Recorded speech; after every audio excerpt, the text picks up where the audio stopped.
My fiancée ran away on the night before our wedding, and she ran away with the men she loved. She left a letter at home. She wrote that she had had enough of her family's oppression and that she was going to pursue her own happiness. Heartbroken, I told her parents that I was willing to dissolve our engagement so she could be with the men she loved. Her parents were overwhelmed with shame, and everyone else praised my generosity. What they didn't know was that my fiancée's elopement was entirely within my control. Not only did I not stop them, I secretly sent people to erase all traces of their departure, making sure no one would ever find them again. Chapter 1. The fiancée eloped. My fiancée, Rosie Sue, eloped with the men she loved. The news that I had been dumped quickly shot to the top of INS trending searches. Rosie and that other man, the homewrecker, were exaggerated and sensationalized until everyone knew about it. For a time, people congratulated me on my official debut as a clown, turning me into a grand joke in the mouths of netizens. Because of this, Mr. and Mrs. Sue, already advanced in age, had to shamelessly come to my house to apologize to my parents. It's our failure as parents. We disgraced your family. Although my parents were furious, considering our families had been close for generations, and that they truly knew nothing about Rosie Sue's elopement, they could only swallow their anger and let the matter pass. Though I felt wronged, I put on a sorrowful expression and said that I was willing to break off the engagement with Rosie and set her free. After that, I didn't go to the company for several days, hiding at home to nurse the wounds of being dumped. Only inside my own bedroom did I curl my lips into a triumphant smile. Rosie, oh Rosie, once you've left, don't even think about coming back. Rosie and I were childhood sweethearts. I had once heard that feelings between childhood sweethearts could never compete with a destined newcomer. I had always scoffed at that. How could years of growing up together lose to someone met only briefly? But Ambrose's appearance shattered my understanding. Maybe it was because he was an intern at the Sue Corporation. Proximity breeds opportunity. Maybe it was because he was different from us second-generation rich kids. In short, as the unexpected outsider, he managed to capture Rosie's heart in just half a year. But the Sue family was one of the most prominent families in South City. They would never allow a penniless nobody like Ambrose to marry into the family. Not to mention, Rosie Sue and I were already engaged. She argued and protested, but the Sue family remained unmoved. As the wedding date approached, Rosie resorted to a desperate measure, abandoning everything in the Sue family and planning to flee the marriage. I had originally intended to stop her, but some time ago, a flood of plotlines suddenly surfaced in my mind. About me, Rosie, and Ambrose. The world we live in is a romance novel. Rosie is the female lead. I, the legitimate fiancé, am merely the male supporting role, and an especially tragic one at that. Ambrose, the interloper, is actually the male lead. In the original story, I forcibly brought Rosie back home. Ambrose thought she had regretted her decision and left alone. Knowing she couldn't escape, Rosie pretended to submit and married me, but she secretly resented me all along. She hated me for separating her from her lover, hated me for tainting their pure love. So on the surface, she played the role of a gentle, virtuous wife, caring and attentive to me in every way. In reality, she had been stealing confidential information from my company. Gradually, our company received fewer and fewer projects. Newly designed products were always released first by our competitors. The company's stock price plummeted. Then she bribed the company's finance director, having him embezzle all the liquid funds on the books, delivering me a fatal blow. After the company went bankrupt, Rosie finally revealed her true face. She sent my parents to a psychiatric hospital and locked me in a basement, taking pleasure in humiliating me every day. Ha ha ha. This feels amazing. Mason, when you drove Ambrose away, did you ever imagine you'd end up like this? Rosie laid out photo after photo in front of me, pictures of my parents being tortured in the psychiatric hospital. My eyes bloodshot. I gritted my teeth. Rosie, if you have grievances, come at me. Don't lay a hand on my parents. She wagged her index finger, smiling smugly at my wretched state. Does it hurt? When you separated Ambrose and me back then, my heart hurt 100 times more than yours does now. She tormented me until I was neither fully human nor ghost for 5 years. When she finally traveled the world and found Ambrose, she forced a can of pesticide down my throat, making me close my eyes in unwilling death. But that still wasn't the end. To take revenge on me, Ambrose fed my ashes to dogs. He even played the surveillance footage of my torture and cremation over and over in front of my parents. Casually, he added another cruel blow. What a pity. You didn't even get to see your son one last time. If killing the body is brutal, killing the heart is far worse. My parents couldn't withstand the blow. When no one was watching, they jumped off a building together. Chapter 2. A ridiculously stupid plot. What a ridiculously stupid plot for a novel. Setting aside the fact that I don't like forcing people against their will, in the later part of the story, my company's confidential information was stolen. It wasn't until Rosie smugly flaunted it in front of me that I suddenly realized, oh, So that's why my company has been so unlucky lately. It was you. How could something like that even happen? I was raised from childhood as the heir of the law family. How could I possibly be that stupid? I felt as if my intelligence had been insulted. At first, I thought these bizarre plot lines appearing in my head were just the result of overwork, my brain randomly fabricating dramatic scenarios. But when the events began unfolding one by one exactly as they had in my mind, I had no choice but to raise my guard to the highest level. Better to believe it exists than risk dismissing it. Compared to regretting things afterward, I prefer striking first.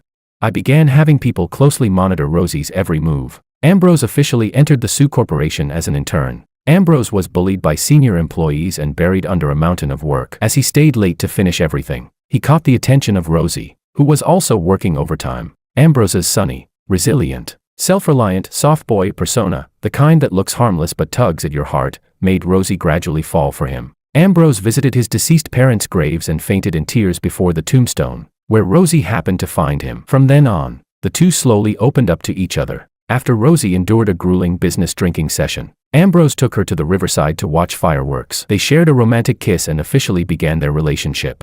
Every single step was under my control, and every single detail matched the plot in my head perfectly. So when Rosie planned her elopement, not only did I refrain from stopping her, I even cleared the path for them, making their escape smoother. I also had people erase all traces of their departure, ensuring that the Sioux family would never find them. If it hadn't been for me, the two of them probably would have been dragged back by the Sioux family's bodyguards within days. A generous fiancé like me, there's only one in the entire world. I don't need their tearful gratitude. As long as Rosie and Ambrose stay tightly bound to each other for the rest of their lives and never come back to ruin mine again, that will be the greatest thanks of all. Chapter 3: The Cold War. My people continued to keep Rosie and Ambrose under strict surveillance. Reports about them were delivered to me on time every single day. After leaving the Sioux family, Rosie and Ambrose bought a seaside villa in South City and lived sweetly together. But in less than 2 months, the two of them had no choice but to go out and find work. Naturally, when Rosie left, she had only taken her personal savings.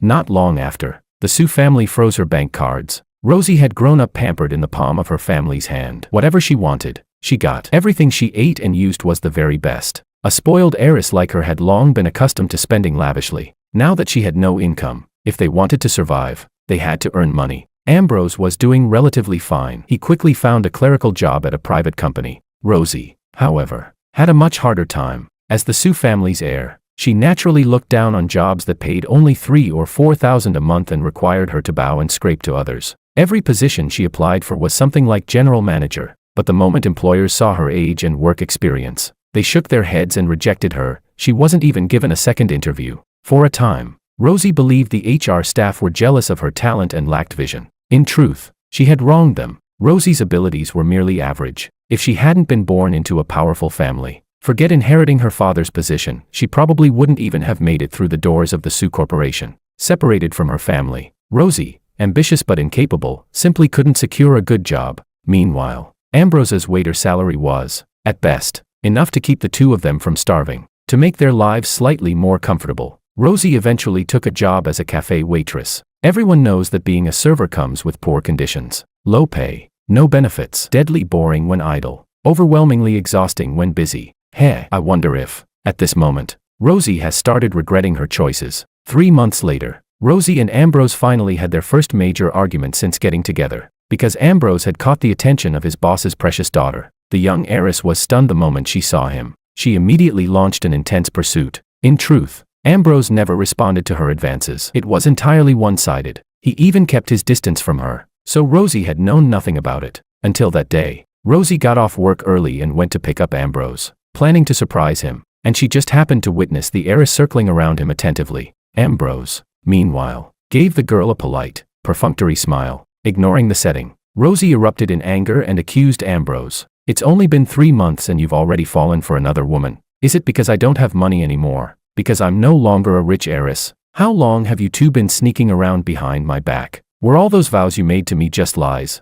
Before Ambrose could even respond, the heiress immediately snapped back, fiercely protective. Wow, you're so aggressive. That's hilarious. Look at you, your entire outfit probably doesn't even add up to a few $100. With that shrewish attitude, what kind of heiress could you possibly be? Anyone with a brain would know he'd choose me over you. Furious, Rosie turned and stormed off, ignoring the heiress's attempts to stop him. Ambrose chased after her, But no matter how much he explained, Rosie refused to believe that nothing had happened between them. Or perhaps she did know the truth, but as Miss Sue, her pride had been utterly crushed by that other heiress, and she simply couldn't accept it. With Rosie Sue choosing avoidance and negativity over facing the issue, the two of them entered a cold war. Chapter 4: The Real and the Fake Heiress. After Rosie ran away from the wedding, Mrs. Sue cried all day long, cursing her unfilial daughter through tears. President Sue could only sigh repeatedly, investigating Rosie's whereabouts day after day. I knew that whether they were angry at Rosie for disregarding the bigger picture and eloping, or heartbroken at being abandoned by their daughter, once Rosie returned in the future, they would still forgive everything she had done today. Mrs. Sue even began visiting my house from time to time, subtly probing my family's attitude. Between the lines, she was clearly hoping that once Rosie came back, the marriage could continue. I couldn't help but sneer. I once did have some feelings for Rosie, but ever since I learned what she would do to my family in the original plot, any affection I had was personally strangled by her own hands. The only reason I hadn't made a move against the Sue Corporation was because, after my family fell into trouble in the plot, President Sue had helped the Law family several times, and because the couple had known nothing about Rosie's later actions. Otherwise, the Sue family wouldn't have survived until now. But looking at the current situation, I needed to cut off the Sue family's emotional attachment to Rosie as soon as possible, letting Rosie taste hope, only to plunge into despair again. Just thinking about it was delightful. The person I had been searching for finally appeared. I immediately set off for a small restaurant in the south. Nova was working there as a waitress. When I arrived, she was being harassed by a difficult customer. There was a bright red handprint on her face. The owner stood nearby, bowing and apologizing. Even so, the men kept spewing insults non-stop. The young girl's expression was calm, as though she had long grown used to such treatment. The same age, yet Rosie had abandoned a life of luxury for love, while this girl endured unreasonable humiliation just to survive. The contrast was striking. I stepped forward and helped her resolve the situation. Nova froze for a moment. Gratitude flickered in her eyes, but even more so confusion and vigilance. Good. That was exactly what I needed. If she had been the kind of naive woman who lost her bearings over a small act of kindness, all my effort would have been wasted. The reason I had spent so much time searching for Nova was simple. She was the true daughter of the Sue family. Back when Mrs. Sue was giving birth, the Sue family's nanny's younger sister had also gone into labor at the same time. Possessed by greed, the nanny had taken her sister to the very same hospital as Mrs. Sue. Both babies were girls, so she seized an opportunity to switch the two children. Afterward, the nanny's sister left with the real Sue heiress, while President Sue and Mrs. Sue cherished the counterfeit like a precious jewel. In the original storyline, after I, the vicious male supporting role, was written out, the conflict that followed was between Nova, who learned the truth, and Rosie. Unfortunately, Nova had grown up as an adopted daughter in a family that favored sons over daughters. She had no resources, no support. Naturally, she couldn't compete with Rosie. By then, the Sue couple had already stepped down from power and retired abroad, completely unaware that their real daughter was wandering outside. As a result, Nova not only lost, she disappeared without even leaving behind a body. What I needed to do now was simple. Send Nova back to the Sue family, and make sure Rosie, the fake heiress, no longer had a place in the Sue household. Chapter 5: She's Back. Rosie returned to the Sue family. In order to obtain her parents' forgiveness, she knelt at the gates of the Sue residence for an entire day and night after coming back. It wasn't until a torrential rain poured down in the evening, and Mrs. Sue's maternal heart could no longer bear it, that she allowed Rosie to enter the house. From then on, the Sue family seemed to return to the harmonious state they had before Rosie's elopement. They even held a banquet for her. On the one hand, the banquet was meant to dispel the bad luck of her return. Unfortunately, thanks to my earlier deliberate publicity, Rosie's runaway wedding had already become a laughingstock among the upper class. Many of the guests who attended came out of respect for the Sue family name. Many others came purely to watch the drama unfold. On the other hand, the banquet was also meant to reopen discussions with my family about resuming the marriage. Before this, I had already spoken with my parents and made it clear that I no longer wished to form a marital alliance with the Sue family. Therefore, when President Sue kept dropping hints both openly and subtly, my father skillfully deflected every attempt, expertly practicing verbal tai chi, circling around the topic without ever engaging. My mother, meanwhile, pulled Mrs. Sue aside and enthusiastically discussed the latest jewelry collections. Neither of them paid any attention to Rosie's deliberate attempts to show goodwill. As for me, I simply ate and drank unless it was absolutely necessary for me to speak. I remained a qualified professional diner. Rosie was deeply disappointed. I sneered inwardly. In the original plot, Rosie swallowed up the Law Corporation to avenge Ambrose, then destroyed my entire family. Their love story was portrayed as epic and tragic, yet it stood upon the blood of the three of us. I had thought their love was the kind that would endure until the mountains flattened and the heavens united before they would part. Now, it seemed it was nothing more than that. In fact, I hadn't even done anything. I had simply allowed events to unfold naturally. And the result? Ambrose entangled with his boss's daughter, and Rosie returned home in humiliation. What a disappointment. So much for love stronger than gold. So much for invincible true love. Before the messy wreckage of reality, it was utterly defeated, and at that very moment, Nova stormed into the Sioux residence, declaring that she was the true Sioux heiress, no matter how unwilling President Sioux and Mrs. Sioux were to believe it. When they saw that Nova's face bore a 70% resemblance to Mrs. Sioux's, they could not help but waver. After apologizing to the guests at the banquet, they immediately took Nova and Rosie to the hospital for a DNA test. When the results came out, they finally believed completely that Nova was their biological daughter. Mrs. Sioux held the frail Nova and wept bitterly. Rosie stood nearby, her face drained of color, utterly at a loss. There had already been many people at the banquet that day. Combined with my deliberate spread of information, the news that Rosie was a fake heiress became known to everyone. Following my guidance, Nova expressed her gratitude to me sincerely. I owe today to Mr. Law. I wonder if there is anything you would like me to do. A clever girl indeed, I said meaningfully. Rosie won't accept this quietly. If you want to sit securely as the Sioux family's eldest daughter, it won't be easy. Nova nodded thoughtfully. I understand. Thank you for your advice, Mr. Law. I gave her my private phone number and added, you haven't been back in the Sioux family long. If you need anything, you can call me. Chapter 6 Expanding the Empire. I truly couldn't understand how the Sioux couple's minds worked. If it were me, and someone had maliciously swapped my child at birth, I would absolutely sue the family that did it, and I would throw that counterfeit product out of my house without hesitation. But the Sioux couple's thinking was bizarre. After listening to Rosie's tearful pleas, not only did they refrain from suing the nanny and her sister, they even allowed Rosie to remain in the Sioux household as a young lady. It was hard to evaluate. Even a saint wouldn't go that far, would they? Originally, I had thought that once Rosie was expelled from the Sioux family, with her abilities she would only manage an ordinary life at best. For someone who had once lived above others, that would be more painful than death. Instead, the Sioux family's absurd decision disrupted my plan. This woman was harder to eliminate than I expected. But next, Rosie probably wouldn't have the energy to entangle herself with me. Her focus would be entirely on driving Nova out. To keep this chess piece from becoming useless, I had no choice but to secretly provide Nova with assistance. After handling that, I turned my attention to my own work. In the original plot, the reason I was so easily destroyed by Rosie boiled down to one thing. I was too weak. Even if Rosie was currently suppressed and unable to stir up trouble, the existence of one Rosie meant there could be a second or a third. I had to vigorously expand my career and enlarge the Law Corporation's territory. Thus, Law Corporation partnered with collaborators to develop a commercial center project in North City. The complex would include a large shopping mall, a trendy street food pedestrian avenue, cinemas,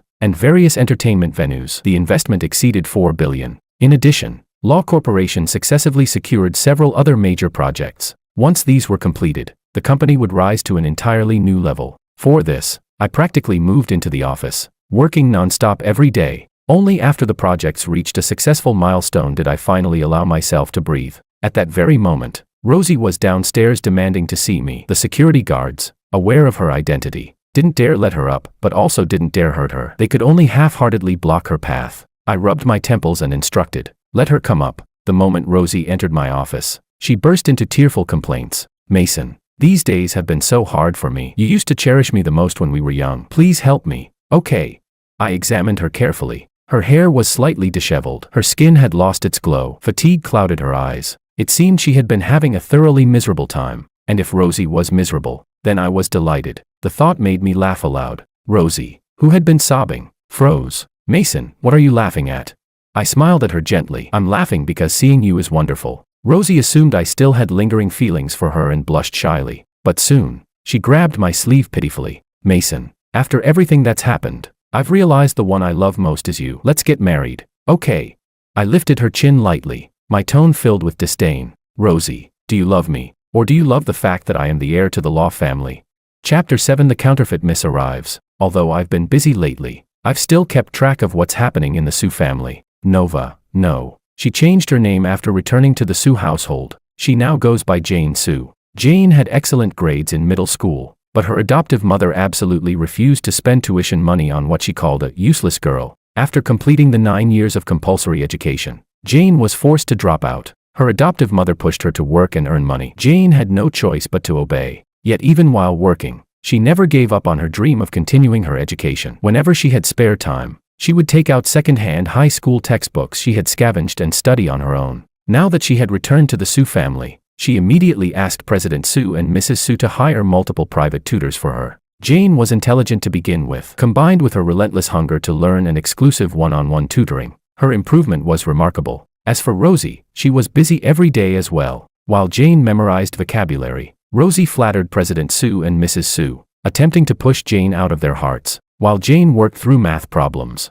Rosie attended banquets hosted by other rich second-generation heirs, networking and maintaining connections. While Jane completed mock college entrance exam papers, Rosie clung to President Sue, acting spoiled and pleading to re-enter the Sue Corporation. But this time, President Sue was cautious and did not readily agree to his adopted daughter's request. Jane, meanwhile, would appear at just the right moments, quietly showing her parents the scars left behind by abuse from her adoptive mother. She would simply smile and reassure them that she was fine, that the past was in the past. Her calm, undramatic temperament only deepened the Sue couple's guilt. With subtle precision, Jane gradually pulled her parents' hearts back from the adopted daughter and toward herself. Jane's presence made Rosie anxious. She feared being overshadowed. She feared losing her place in the Sue family. She feared returning to that shabby rental apartment that had originally been hers. But the more panicked a person becomes, the more mistakes they make. According to the updates Jane sent me, President Sue and Mrs. Sue were no longer doting on Rosie as they once had. Finally, cornered and desperate,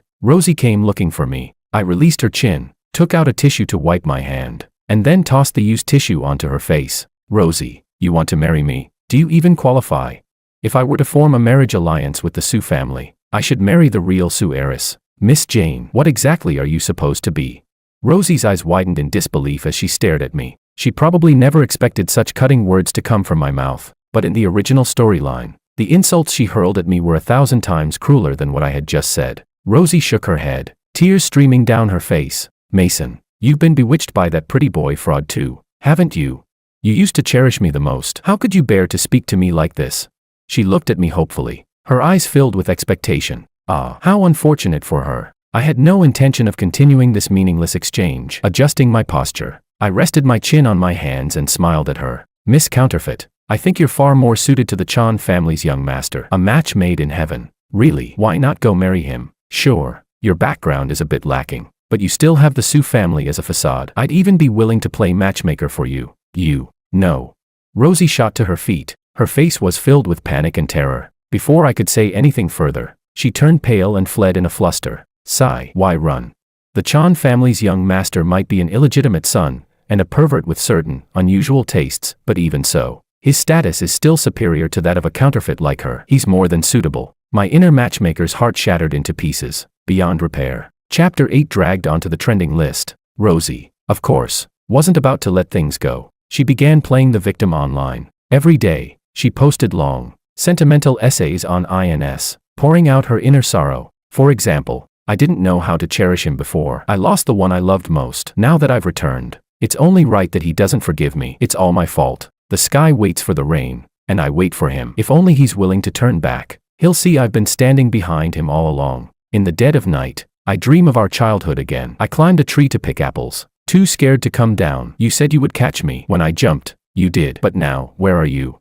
I wouldn't even have known if Jane hadn't sent me the link. I was speechless. Write your melodrama if you must, but did she really have to drag song lyrics into it? As a fan of the original singer, I felt personally offended enough to lose my appetite for the day. Plenty of netizens were moved by her melancholic essays. Every day, the comment section was filled with things like, "Beauty, you're too pitiful. Let go of that scumbag."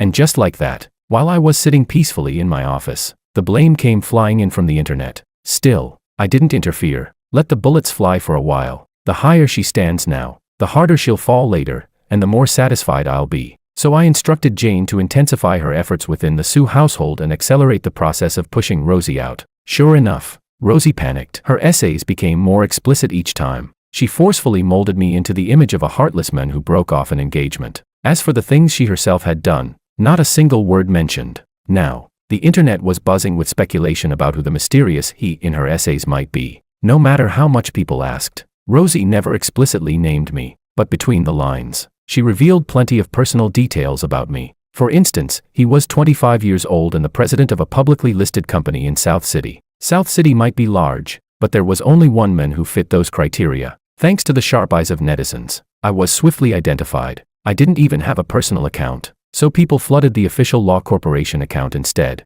Scumbag. She's such a good girl and you broke off the engagement. Have you no shame?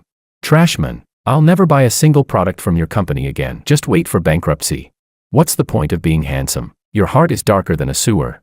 The PR manager was overwhelmed. There were simply too many comments to delete. He came to seek my instructions, asking whether we should hold a press conference to clarify the situation. A press conference? For this? Was Rosie worth that?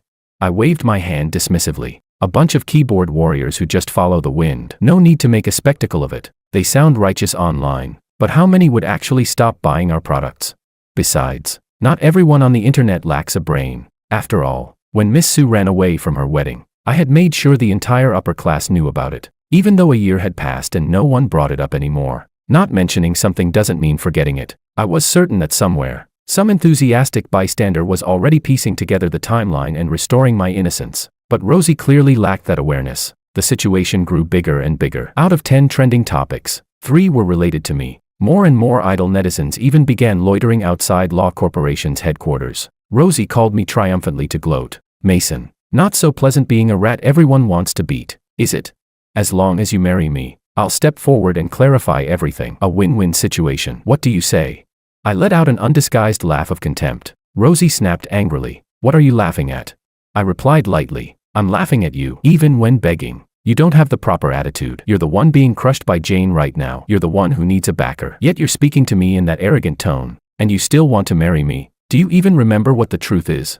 Rosie was left speechless, her breathing loud and ragged on the other end of the phone, but she quickly regained her composure. That's right. You and I both know the truth, but the public only believes what they want to believe. Does the truth even matter?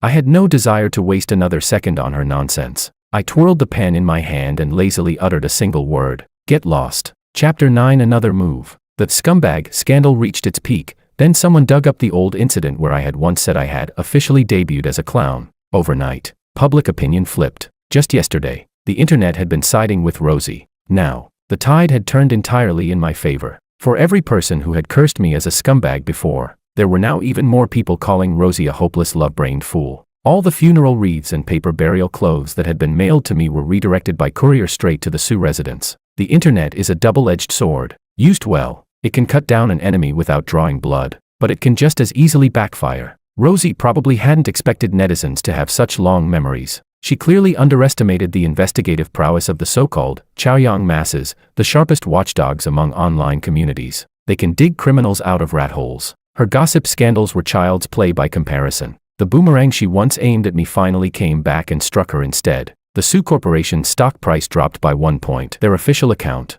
just like Law Corporation's days earlier, was flooded by keyboard warriors and scolded mercilessly. Some troublemakers even camped outside the Sue residence, throwing rotten eggs and spoiled vegetables at anyone who stepped out. President Sue was furious. Mrs. Sue, who had always doted on Rosie, finally turned cold and reprimanded her. Yet Rosie stubbornly defended herself. I was pursuing my own love. What did I do wrong? Jane told me she was stunned by Rosie's shamelessness. She even said she had overestimated Rosie's intelligence, that at this rate, Rosie might self-destruct her way out of the Sue family without any help. I reminded Jane, don't lower your guard until an enemy is completely eliminated. There's always a chance of a counterattack. After all, in the original storyline, Rosie had destroyed both of us. With the protagonist's halo surrounding her, who knew what might happen next? Hearing this, Jane steadied her mindset and prepared herself. Just as I expected, Rosie made her move. She proposed to President Sue that Jane temporarily assume the position of CEO of the Sue Corporation. Jane is so intelligent, we can publicly announce to the media that she's a rare business prodigy. With her leading Sue Corporation, we're bound to reach new heights.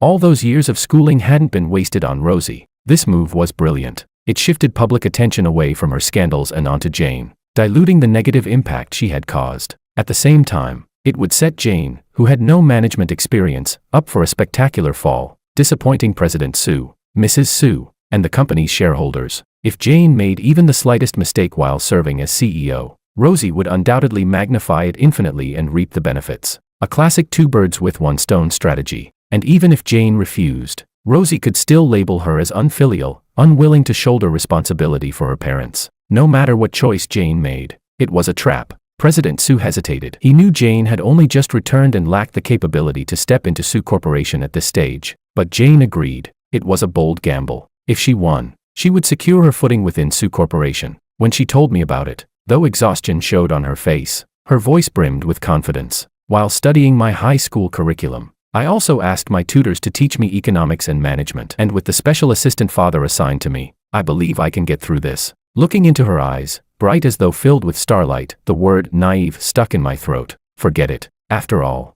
I was the one who brought her back. At worst, I'll simply protect her a little more. Chapter 10 Reaping What She Sowed. After Jane took over Sue Corporation, she became so busy she barely had time to eat. She used to report to me daily about what was happening within the Sue household. Now, however, every conversation lasted only a few minutes before being interrupted by business matters. I knew Rosie had started making moves behind the scenes. Those frequent banquets with second-generation heirs hadn't been for nothing. In our circle, people value interest over sentiment. When Rosie revealed her intention to undermine Jane, she did manage to rally a few allies. Of course, the truly intelligent ones were still watching from the shadows. The ones she gathered were nothing but fools. Those clowns repeatedly tried to trip up Sue Corporation. Jane resolved their interference with ease. Meanwhile, I quietly shielded Sue Corporation from behind the curtain. Those who can run companies are rarely simple-minded. Once they noticed my involvement, the firm still sitting on the fence understood my stance. They realized I stood with Jane.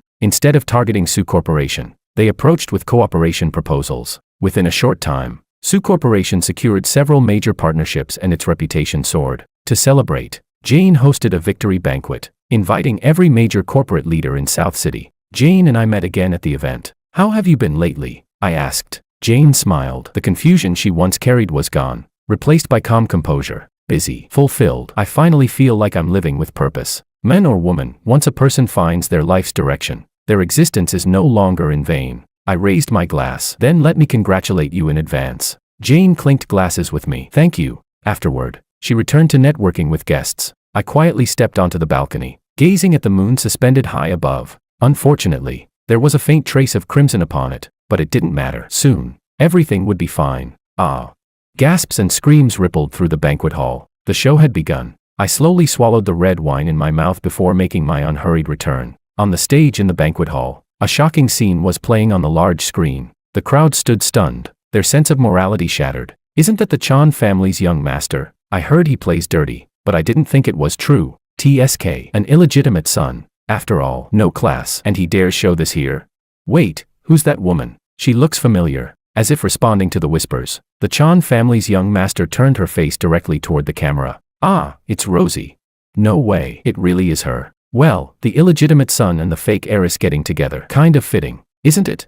Subconsciously, the crowd's eyes shifted toward Jane. Jane showed a look of shock and embarrassment. After apologizing to the guests, she hurried upstairs toward the guest rooms. I gently swirled the wine in my glass, joy blooming quietly in my chest. Rosie, oh Rosie. With this, her reputation was finished. In truth, the intended female lead of this little spectacle had originally been Jane. When Rosie realized Jane hadn't fallen into her trap and had instead established authority within Sue Corporation, she was furious. So she devised another scheme. She contacted the Chan family's young master, who had no particular preference for gender, and personally scripted this scenario. Unfortunately for her, I caught wind of it. With a few adjustments on my end, the starring role shifted. And so, the scene unfolding before everyone now featured Rosie instead. Chapter 11 The Final Ending. When President Sue learned about the farce at the banquet, he was so furious he nearly collapsed on the spot. The Chan family had lost face as well. They insisted that Rosie had deliberately seduced the Chan family's young master and stormed over to demand an explanation. President Sue refused to back down, bringing along a tearful Rosie. He confronted the Chan family head-on. Neither side yielded. The argument escalated into chaos. In short, utter mess. Later, Jane proposed a solution beneficial to all parties. Marry Rosie to the Chan family's young master. After this incident, both Rosie and the young master's reputations were in ruins. Neither would find a respectable match in the future. If they married each other, however, it could strengthen cooperation between the two families, killing two birds with one stone. The Chan family agreed without hesitation. After all, he was merely an illegitimate son, and one whose reputation was already beyond saving. It made little difference. President Sue and Mrs. Sue, however, hesitated. The moment Rosie heard she was to be married to that young master, she vehemently refused. She had been their cherished daughter for over 20 years. They couldn't bring themselves to agree immediately and said they needed time to consider. That hesitation caused disaster. That very night, President Sue was rushed to the hospital for emergency treatment. Terrified that he might truly marry her off to that scoundrel, Rosie poisoned him. He was sent straight into the ICU. Rosie's reckless move completely exhausted whatever affection Mrs. Sue still held for her. Ignoring Rosie's hysterical crying, Mrs. Sue immediately called the police and had her arrested. Rosie was charged with attempted murder. With the Sue family's influence at play, Rosie was sentenced to 10 years in prison. When Jane told me the news, I was puzzled. My face twisted into a tight knot of disgust. Once Rosie was behind bars, Jane also sent the nanny and the nanny's sister, the ones who had maliciously switched the babies years ago, straight to the police. In the end, the nanny received 15 years for child trafficking. Her sister received 20 years for child trafficking and child abuse. Given their ages, even if they survived prison, they would likely spend the rest of their lives scavenging scraps to survive. Around the same time, I received word about Ambrose. He had been dumped by the heiress and fired from his company for taking kickbacks. Destitute and desperate, someone approached him claiming they could help him start a business. Grasping at straws, Ambrose followed them. I initially considered tracking his whereabouts, but when I heard he had gone to Myanmar with them, I decided it was none of my concern. With the matter finally settled, Jane invited me out for dinner to thank me. I owe today to you, Mr. Law. Without your support, even that Chan young master alone could have ruined me. I wouldn't have made it this far. I took a sip of coffee and replied, no need to thank me. To be honest, I used you to deal with Rosie. You have what you have today because you earned it. Jane smiled faintly. If it benefits both sides, being used isn't such a bad thing. Mr. Law, Sue Corporation has just secured a new project bid. Would you be interested in collaborating again? I accepted the folder she handed me. Of course.